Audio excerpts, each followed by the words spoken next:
Assalamualaikum warahmatullahi wabarakatuh.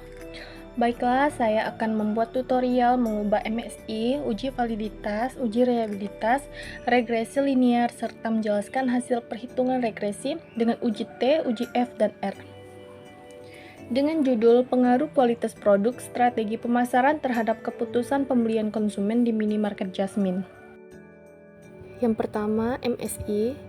Kita siapkan tabulasi data terlebih dahulu. Setelah siap tabulasi data, kita adds in. Kemudian klik statistik. Kemudian successive interval. Kemudian data range. Kita blok pernyataan 1-5.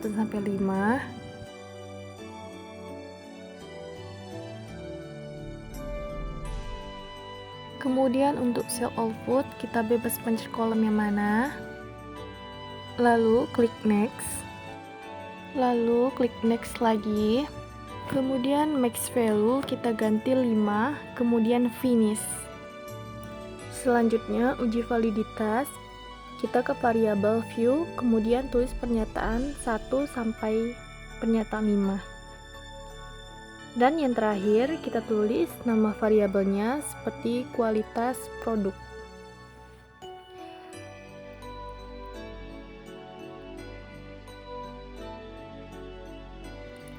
Setelah itu, pindah ke data view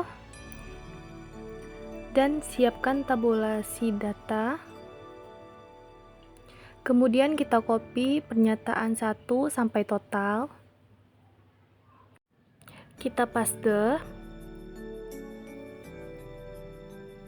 Setelah itu kita ke analyze, lalu klik correlate, kemudian beaverite, terus pindahkan semua data ke variabel kanan.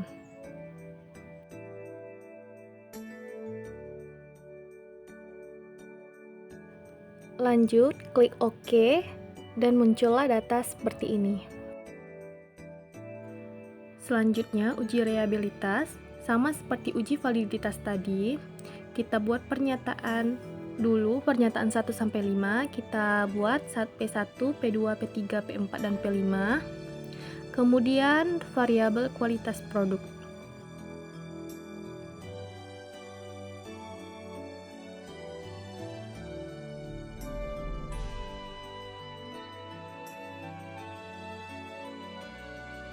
Pindah ke data view, kemudian copy tabulasi data.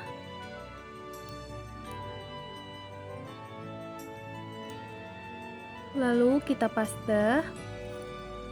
Kemudian analyze. Klik scale, reliability analysis. Pindahkan dari variabel kiri ke variabel kanan.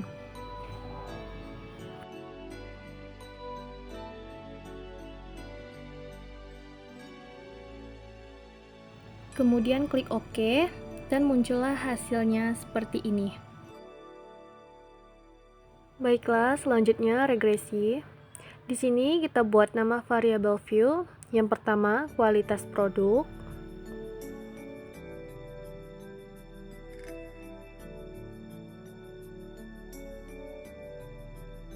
Kemudian lanjut di kolom kedua, strategi pemasaran.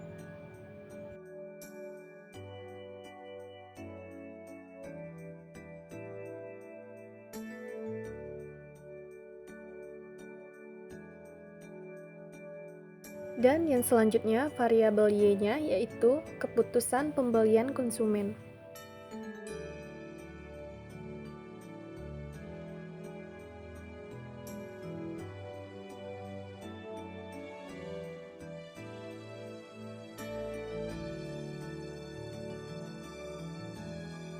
Kemudian pindah ke data view. Kita blok dari variabel 1 terlebih dahulu, hanya totalnya saja.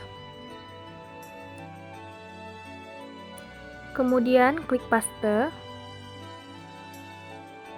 Begitupun variabel X2, hanya totalnya saja. Kita copy, lalu kita paste.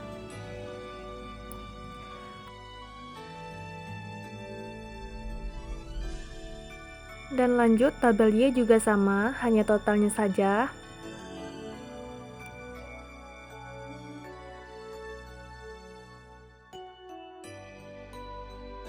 Kemudian pilih Analyze, Regression, dan Linear. Untuk variabel Y-nya itu di atas.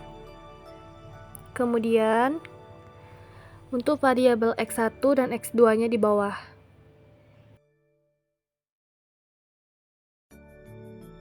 Kemudian klik OK dan akan muncul hasilnya seperti ini. Analisis, validitas, reliabilitas, regresi uji R, T, dan F. Baik, selanjutnya kita masuk ke uji validitas. Yang pertama, kualitas produk atau variabel X1, jumlah responden adalah 50 dengan nilai R 0,27282. Jadi, berdasarkan pengujian validitas di atas, pada variabel X1 dapat disimpulkan bahwa pernyataan nomor 1 tidak valid dan selebihnya dikatakan valid. Lanjut, strategi pemasaran atau X2. Jumlah responden juga sama 50 dengan nilai R 0,27782. Jadi, berdasarkan pengujian validitas pada variabel X2 dapat disimpulkan bahwa pernyataan nomor 4 dan 5 tidak valid dan selebihnya dikatakan valid. Selanjutnya, keputusan pembelian konsumen atau variabel Y. Jumlah responden 50 dengan nilai R 0,27782. Jadi, berdasarkan pengujian validitas di atas, pada variabel Y dapat disimpulkan bahwa pernyataan nomor 1 dan 4 tidak valid dan selebihnya dikatakan valid. Oke, selanjutnya uji reliabilitas. Disimpulkan bahwa variabel X1 bernilai Cronbach alpha min, 429 dengan taraf signifikansi 0,5, keterangan tidak reliable. Lanjut, X2 nilai Cronbach alpha min, 991 dengan taraf signifikansi 0,5, keterangan tidak reliable. Dan variabel Y nilai Cronbach alpha min, 783 dengan taraf signifikansi 0,5, keterangan tidak reliable. Baik, selanjutnya regresi linear. Kesimpulannya menunjukkan bahwa jika variabel X1 dan X2 bernilai 0, maka nilai Y sebesar 4,766. Jika variabel X1 naik sebesar 1 satuan, akan meningkatkan Y sebesar 0,710. Jika variabel X2 naik sebesar 1 satuan, akan meningkatkan Y sebesar 0,40. Selanjutnya, kesimpulan uji T. X1 T hitung 4,606 lebih dari T tabel 1,67722. Jadi kesimpulannya X1 memiliki pengaruh.